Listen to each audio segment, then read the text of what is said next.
Bonsoir. Conscience libre. La conscience libre, nouveau mouvement politique, le dernier né des mouvements politiques. Ce soir, nous recevons son président, Wilfried Kivou. Nous allons comprendre la vision de la conscience libre. Pourquoi conscience libre? Nous allons évoquer aussi les questions de l'heure avec Wilfried Kivou. Bonsoir une fois de plus. Bonsoir, Monsieur le Président. Bonjour, cher monsieur. Alors, la première question, pourquoi la conscience libre? Alors, pourquoi conscience libre? La conscience libre, c'est le résultat d'un processus. C'est le fruit d'une réflexion qui dure depuis bientôt quelques années quand même, et qui tire sa source sur les réalités d'un pays que vous connaissez très bien, que tous les Congolais, surtout ceux qui ont vécu ici depuis toujours, savent comment ce pays qui était destiné à un bel avenir, aujourd'hui suffoque. Et une question est revenue régulièrement dans les discussions, ou dans la tête des Congolais. C'est de se dire, que faire pour changer l'ordre des choses? Et la conscience libre donc s'inscrit à la fois dans cette réflexion, mais aussi surtout être une promesse de liberté. Ce pays se bat depuis ses indépendances, puis a connu une conférence nationale qui a mis en route une démocratie. Et au fil du temps, on se rend compte que ces démocraties n'étaient plus qu'une simple promesse, qu'il fallait la construire, qu'il fallait la consolider, qu'il faut la vivre simplement. Et la conscience libre se définit comme à la fois objectif, mais finalité aussi, de participer à cette belle œuvre. Alors, nous allons parler de vous avant de poursuivre le développement de la vision de votre mouvement. Vous êtes certainement nouveau pour la plupart des Congolais parce qu'ils sont habitués à d'autres visages. Aujourd'hui, c'est Wilfried Kivou qui parle politique. Vous allez nous parler de vous d'une manière synthétique. Et la question, c'est de savoir pourquoi êtes-vous lancé en politique? Pourquoi toujours la politique? Ça devient un business? Pourquoi toujours la politique? Oui, la question peut se poser, puisque l'on considère souvent dans notre pays que tous les Congolais seraient très politisés. Mais c'est aussi la conséquence d'une situation générale qui considère la politique comme à la fois la plaie de cette société. Mais depuis ces derniers temps, s'est développé un autre phénomène. Évidemment, c'est de considérer qu'on peut arriver en politique, s'y installer, et puis gagner rapidement ce que l'on aimerait faire de sa vie. Non, moi je ne m'engage pas en politique aujourd'hui pour régler quelques soucis. C'est facile de le dire, me dira-t-on. La conscience libre qui évidemment fait partie de cette expérience à laquelle je partiens est un engagement. Et j'inscris mon propre engagement dans cette aventure. Un engagement non pas pour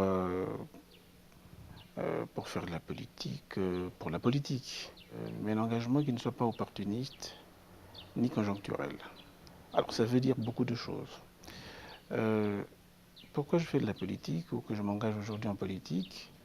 Si je n'ai pas eu une activité politique active, pour me répéter, c'est simplement parce que je ne trouvais pas forcément de raison, que je ne me sentais pas tout à fait prêt à m'y engager. J'ai fait plein d'autres choses, puisqu'une société, c'est pas que de la politique. Aujourd'hui, il y a un appel, je dirais, sournois, d'une société qui convulse, qui souffre. Et la plupart du temps, dans l'histoire des sociétés, lorsqu'une société se porte mal, il est du devoir des élites de s'organiser. Si la politique est le lieu où s'est produit tous les maux, Si on vous comprend bien, ça veut dire que vous arrivez en politique parce que vous constatez que le Congo est malade, que la société va mal. Vous allez essayer, parce que sur votre document, vous avez parlé de comprendre le Congo. Pour vous, il faut d'abord comprendre le Congo. Alors, dans la compréhension de votre propre pays, qu'est-ce que vous avez constaté? Qu'est-ce qui ne marche pas concrètement? Ah, mais beaucoup de choses ne marchent pas. Vous le savez comme moi que il y a encore 40-45 ans, j'étais en train de naître lorsque les dirigeants actuels se mettaient dans la démarche qui a qui est encore en place, qu'on appelle le système prédominant actuel, ben, nous promettait qu'il y aurait des barrages, qu'on aurait Vous parlez des construit barrages hydroélectriques, des barrages électriques, hydroélectriques, qu'on aurait construit des hôpitaux, que des industries devraient sortir de terre, que l'éducation, puisqu'à cette époque quand même, on peut le reconnaître, le Congo avait les taux de scolarisation les plus élevés en Afrique au sud du Sahara. Tout ça, ces belles promesses n'ont aujourd'hui pas une réalité assez visible. Et est-ce que vous n'êtes pas déconnecté de la réalité? Parce que quand vous parlez des barrages, il y a le barrage d'Imboulou, le barrage de Louis-Sou en construction, puis il y a des hôpitaux réhabilités. En ce moment, il y a un projet de construction des hôpitaux généraux dans tous les départements du Congo. Pourquoi vous parlez de belles promesses ou encore des promesses irrationnelles? Je peux me féliciter de ce qu'un certain nombre de choses se font. Mais ça s'est fait toujours depuis les indépendances jusqu'à aujourd'hui. Toute la question est de savoir ce qui se fait, s'intègre bien dans ou répond précisément aux attentes des populations. La question est de savoir comment ça se fait qu'on ait depuis des années investi dans pas mal de domaines, mais que la majorité des Congolais vivent dans la pauvreté absolue. Certaines statistiques, parce que les statistiques dans ce pays ne sont pas souvent disponibles, ou parfois quand elles sont produites, elles ne sont pas assez fiables. Il se trouve que dans certains cas, on évoque plus de 50% des Congolais qui vivraient en dessous du seuil de la pauvreté. Alors, que s'est-il passé? Il n'y a pas de couverture maladie, par exemple, dans ce pays. Aller à l'hôpital, je ne vous apprendrai rien. Enfin, si vous voulez, chaque Congolais aujourd'hui est devenu presque expert de sa réalité. Et je n'ai pas besoin, moi, d'aller chercher des illustrations, tant il suffit d'ouvrir ses yeux pour voir l'environnement qui nous entoure, pour comprendre que ce pays ne se porte pas bien. Vous parlez de l'enseignement, de l'éducation tout à l'heure. Comment vous la trouvez, je parle de l'éducation, par rapport aux années passées? Vous l'avez dit tout à l'heure qu'aujourd'hui, l'enseignement est devenu catastrophique, rien ne marche. Vous la trouvez comment aujourd'hui, l'éducation? L'éducation, de manière générale, comme pour creuser, si vous voulez, un tout petit peu, ma conception de l'éducation se construit à partir de la place que l'on donne à l'université. L'université de manière générale, pas en tant que structure, mais en tant que contenu. Ce qui se passe aujourd'hui, c'est que, contrairement à ce qu'il y a, à ce qui se passait encore il y a quelques années, il y a une vingtaine, une trentaine d'années, c'est que tous les rapports le montrent. Toutes les statistiques, y compris de l'UNESCO, montrent que, dans le cas du Congo, nous n'apparaissons nulle part dans aucun palmarès. Première chose. Deuxième chose, allez faire un petit tour et regarder le niveau aujourd'hui que présentent, les produits de cette école.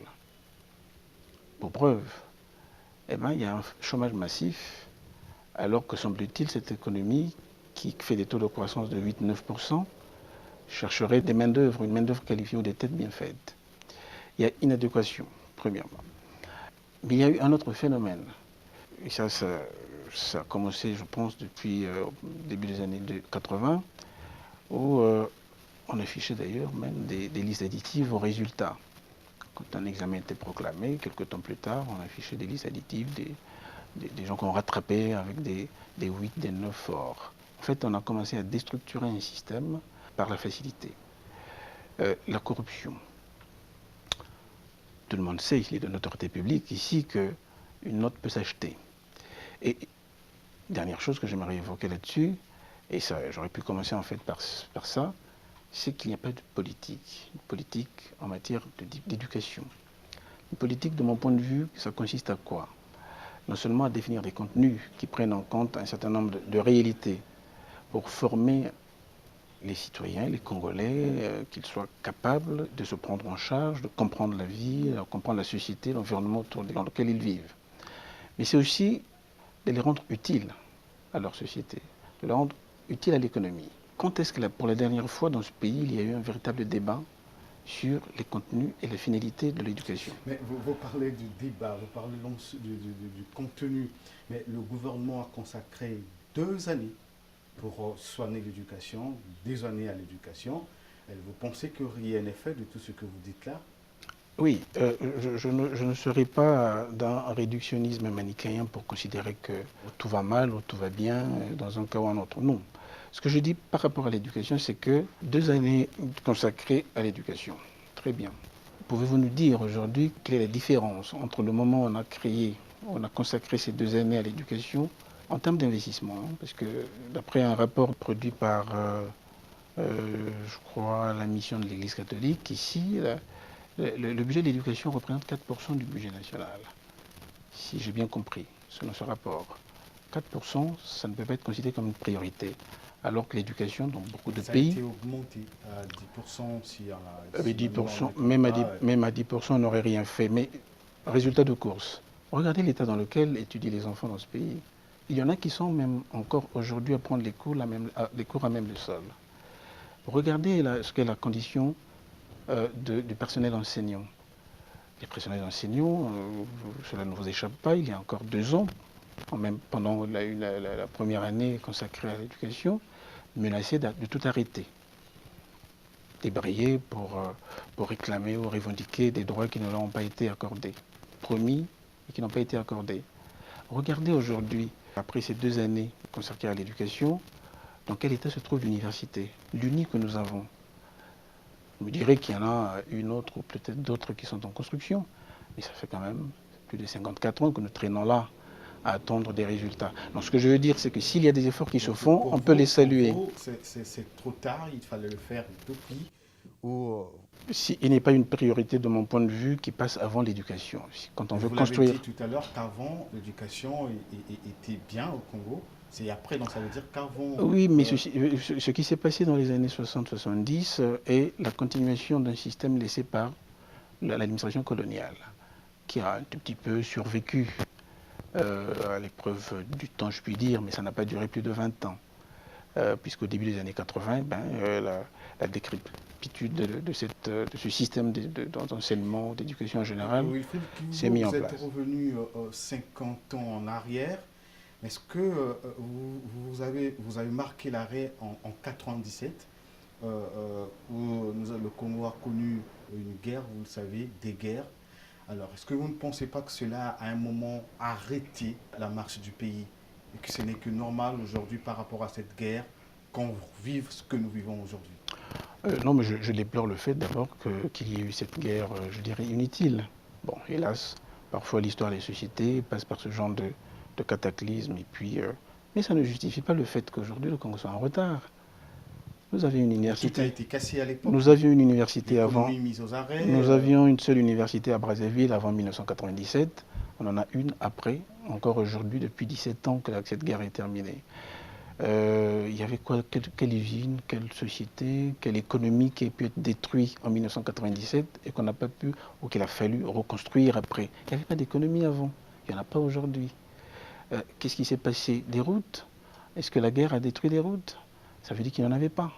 Les routes, c'est maintenant qu'on se félicite du fait qu'on ait quelques routes de plus. Et ce qui n'existait pas avant n'existait pas. La guerre, évidemment, je l'ai dit, je le déplore, qu'on ait pu passer par ce genre d'épreuves. Mais ça ne peut pas expliquer tout. 3 mois de guerre n'ont pas détruit complètement ni l'infrastructure, ni les intelligences. Si les gens étaient intelligents avant la guerre, ils devraient l'être après. Vous savez que la guerre a favorisé beaucoup de choses aujourd'hui.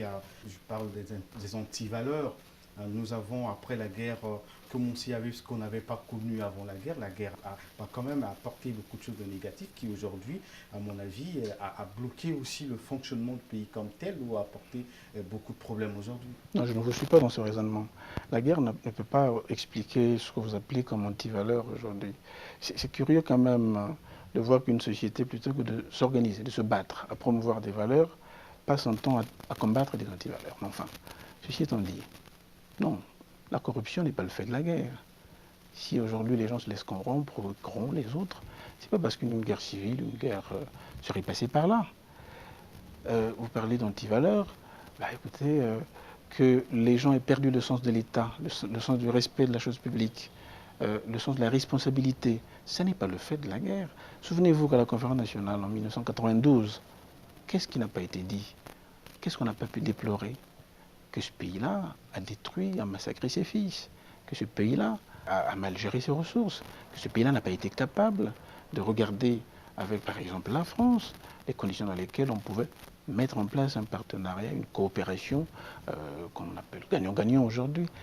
Tout ça a été déploré en 1991 à la Conférence nationale, 5-6 ans avant cette fameuse guerre de 1997. Donc, le processus de dégradation, de la déconfiture du système étatique, les antivaleurs, puisque c'est le terme que vous utilisez, on remonte à bien plus loin que ça. Du fait de la guerre qui se serait répandue, qui se serait installée, non, je ne pense pas. Vous dites que la guerre n'est pas vraiment responsable de ce que nous vivons, du sous-développement dans lequel le Congo se trouve actuellement, mais qui en est responsable? Alors, question intéressante, mais je vais y aller droit, si vous voulez. La responsabilité de la situation dans laquelle on se trouve aujourd'hui ne peut pas être établie de façon simple. Je vous ferai une réponse de Normand quand même. C'est que toute la société, à un moment ou à un autre, a laissé faire. C'est-à-dire que lorsque un certain nombre de comportements commençaient à s'installer, eh bien, personne n'a pris, personne, sinon collectivement, il n'y a pas eu un sursaut pour arrêter net le chemin que nous empruntions. Après, peut-être si vous voulez une réponse rapide et facile, j'amputerai le tort politique, parce que ce sont les élites politiques ou intellectuelles qui sont à la charge, qui ont la responsabilité de conduire l'État et les structures qui l'entourent. Ça, c'est depuis l'indépendance ou à une période donnée? C'est le deuxième niveau, mais je vais vous dire que au sortir des indépendances, l'État congolais était quasi embryonnaire. Les acteurs étaient pour la plupart, on allait les chercher parfois dans les écoles, dans les universités pour combler le déficit de cadres qui existait à la fois dans l'administration mais aussi parfois au plus haut niveau dans la sphère politique. Et ça n'a pas arrêté parce qu'on a multiplié d'erreurs, de contre-performances jusqu'à ce qu'on ait le résultat d'aujourd'hui. Donc deux niveaux.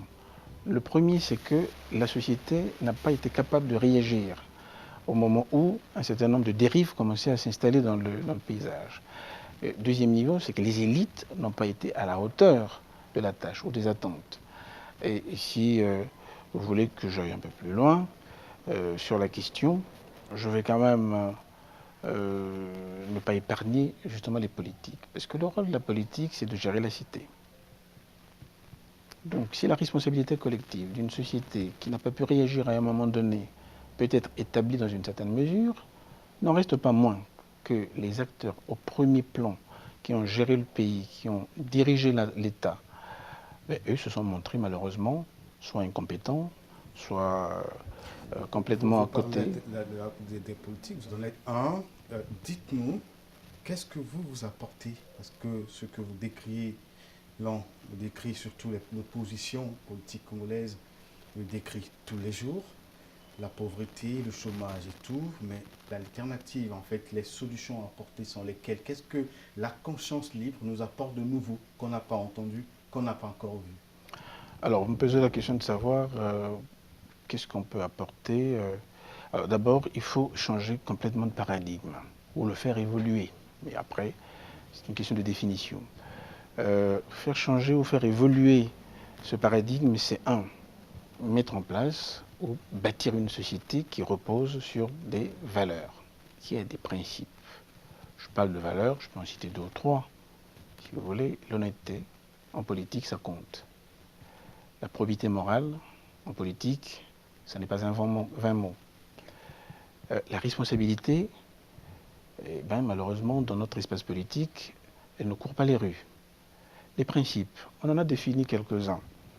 Depuis un moment que le concept de démocratie a commencé à prendre corps ici. Par exemple, la limitation des mandats.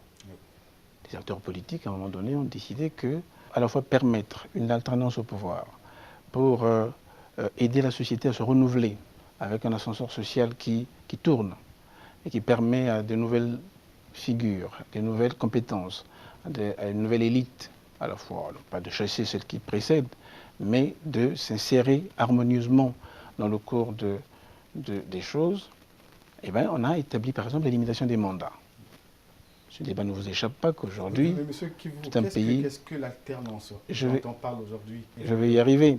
Et justement, mais cette alternance, ceux qui, les pères de cette... Mais quel est l'impact de l'alternance sur le développement? Vous pensez que pour développer un pays, il faut forcément, absolument aller à l'alternance, changer de temps en temps de tête pour que le pays soit développé? Ben, une démocratie qui fonctionne, une démocratie qui respire, a besoin de renouveler ses élites.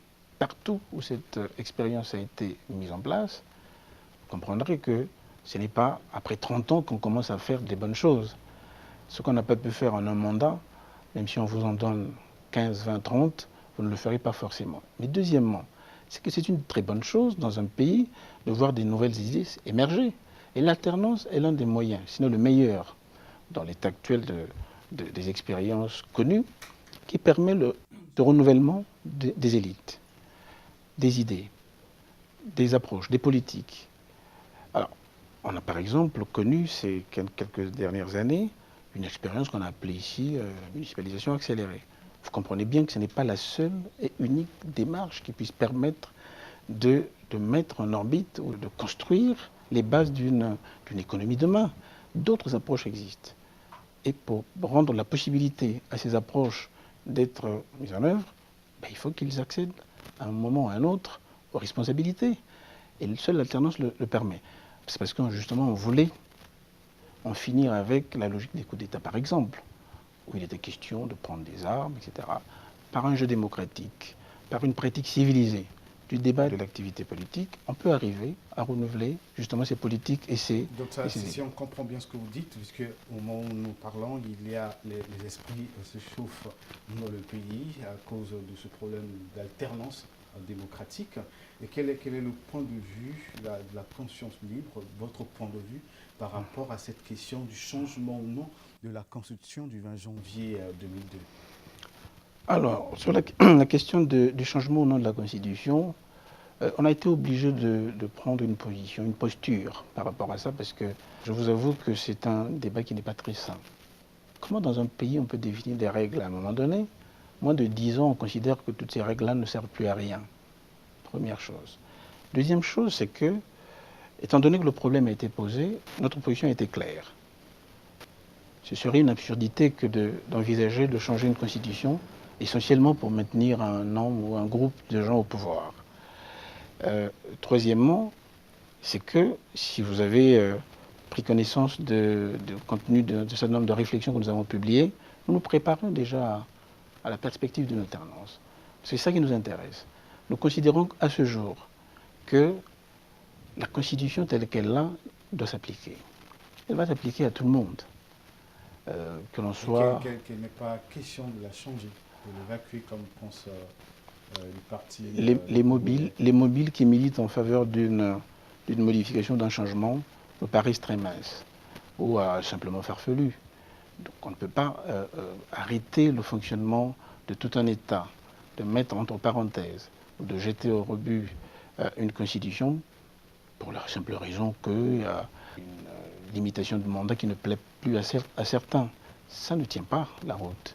Et nous considérons que de toutes les façons, toutes les conditions aujourd'hui sont réunies pour que notre société connaisse une alternance paisible. Voilà, le débat a encore lieu. Le parti au pouvoir hésite. Le parti au pouvoir a du mal d'ailleurs à poser les termes de ce débat, ce qui traduit bien le malaise qu'ils gagnent leur rond, puisque les arguments qu'ils avancent aujourd'hui ne peuvent pas se défendre aisément. Voilà, Monsieur Kivu, nous tendons vers la fin de notre entretien. D'aucuns aujourd'hui pensent qu'au Congo, pour le moment, il n'y a pas quelqu'un à qui confier les rênes de l'État. Le président Sassou semble être le seul pour le moment, parce que quand on voit de côté de la majorité, certaines femmes de la cuvette l'ont dit, il n'y a personne à qui faire confiance. De l'opposition, on dit de ces gens-là qu'ils font la politique alimentaire, entre guillemets, la politique pour leurs propres intérêts. Et que dites-vous à propos? Cher messieurs, c'est une blague. J'ai envie d'en rire, mais enfin, écoutez, on ne peut pas imaginer. À ce jour, de mémoire d'homme, je suis allé fouiller d'ailleurs depuis que ce débat a commencé, que cet argument a été mis sur la place. Je suis allé fouiller un peu partout. Il n'est historiquement pas daté une référence quelconque où tout un pays a été enterré avec un chef qui aurait disparu à un moment donné, c'était l'unique ou le seul capable d'exercer les hautes fonctions de l'État.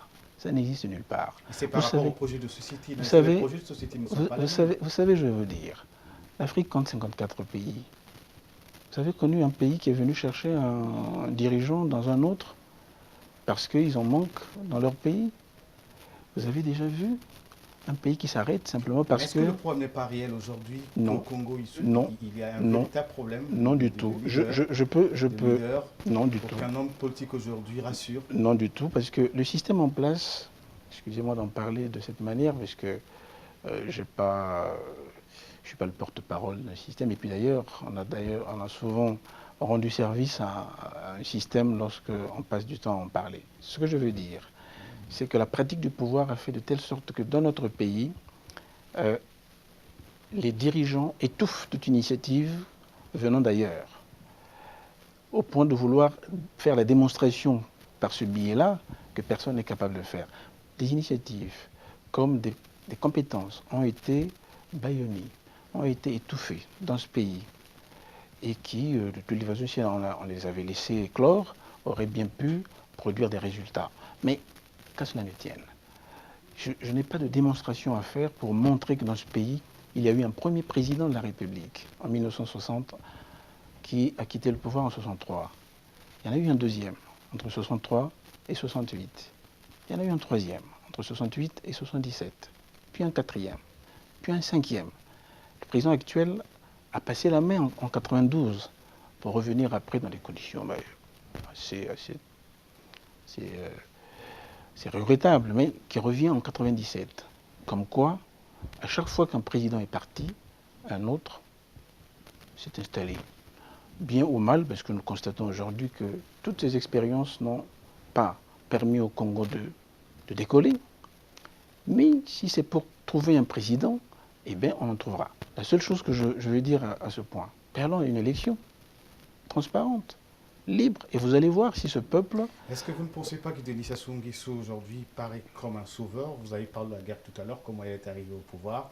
Il arrive, il finit la guerre, restaure la paix. Tchati Mabiala l'a reconnu d'ailleurs, que c'est grâce au président Denis Sassou Nguesso que la paix est revenue au Congo. C'est parce que, qu'est-ce que vous allez dire tout à l'heure. Aujourd'hui, grâce à son projet de société, il a relié aujourd'hui tous les départements par des voies de communication. Quand vous allez à Itumbi, à Evo, on ne cesse de le louer par certaines populations de ces villages. Est-ce que vous ne pensez pas qu'aujourd'hui, ceux qui pensent que le président Sassou doit rester ont-ils raison de le dire? Mais non, ils n'ont pas raison. Je peux comprendre qu'il y ait des partisans, des amis, des parents du président qui veulent le voir encore là pendant un certain temps. Ça, on peut le comprendre. Mais dire que voilà, c'est grâce à Monsieur le Président actuel que nous avons la paix. Mais que fait un président s'il ne travaille pas à garantir la paix de ses populations? Que doit faire un président si dès lors qu'il a des ressources, il ne peut pas les consacrer à construire des routes? Mais quelle est la mission d'un exécutif? Sinon de répondre aux préoccupations des gens de tous les jours.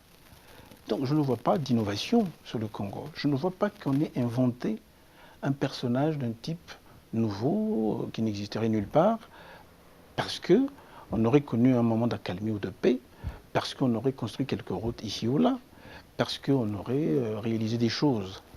Ça correspond exactement à ce que l'on peut attendre d'un président. Mais mieux, c'est parce qu'aujourd'hui, on n'a que essentiellement un son de cloche, surtout dans les médias publics. Je n'en parle pas. Mais si on s'amusait à faire un petit bilan, certains chiffres évoquent jusqu'à plus de 30 000 milliards que le Congo aurait accumulé, géré, etc. Après, il y a la part consacrée à l'investissement. Est-ce que tout ce qu'on a pu obtenir aujourd'hui répond effectivement à ce qu'on aurait pu bien faire? Non, les questions sont bien plus complexes, mais pour l'essentiel, je me félicite de ce qu'on ait pu faire encore quelques routes, qu'on ait construit quelques hôpitaux, il y en a encore en construction, qu'on se projette de construire une nouvelle université dans la périphérie de Brazzaville. Je regrette qu'on n'ait pas pu faire mieux, mais tout ça ne peut pas justifier un pouvoir à vie. Merci bien. Mais après la sortie officielle de la conscience libre, quelles sont les perspectives? Mais les perspectives, c'est que nous aurions eu un destin ordinaire, classique, normal d'une organisation qui se crée, qui se structure, qui prend ses marques. Et puis bon, c'est vrai que l'agenda du pays, enfin, les débats actuels ou la situation politique de notre pays nous oblige tout de suite à nous mettre dans une dynamique sur des questions d'intelligence nationale par rapport auxquelles on ne peut pas se mettre en marge. Mais tout en participant à ce débat, tout en participant à cette dynamique qui vise essentiellement à consolider la démocratie dans notre pays. Essentiellement, ça ne vise rien d'autre que ça. En tout cas, nous, toute la démarche que nous mettons en place ne vise pas autre chose que de voir ce pays enfin connaître une vraie démocratie.